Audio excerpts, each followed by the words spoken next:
Yan, magandang araw po sa ating lahat. Ang una, syempre, nagpapasalamat ako sa Panginoon. Sobrang timing. Yung panahon talagang tumigil yung ulan. Kanina parang bumabagyo. Buti na lang, yung mga ninong at ninang natin, lahat ng mga taong nandito, gusto nila tayo nauunawaan. Sobrang nagpapasalamat sa Panginoon sa pagsunod sa aking kahilingan. Basta ang alam ko, ilalatag ng Panginoon ang lahat ng bagay. Latag niya kung sino, yung makikilala natin bawat araw. May mga tao na akala natin maliit lang yung ambag sa buhay natin, pero biglang ang laki pala. Ikaw yun. At ngayon, sa harap ng mga tao at sa harap ng Panginoon, pinili kita dahil ikaw yung palaging nagpapaalala sa akin na unahin ang Panginoon.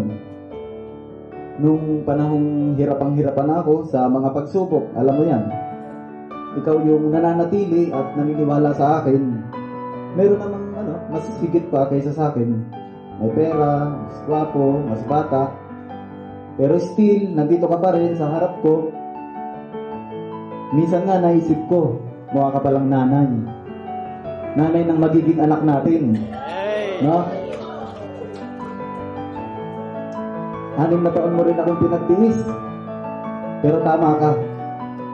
Hindi dapat yung gusto natin yung masunod, kundi yung gusto ng Diyos. Lord, magaling kang magdala Kung kaya mula ngayon, ikaw ang babaeng pagkakatiwalaan at pakamamahalin ko habang buhay.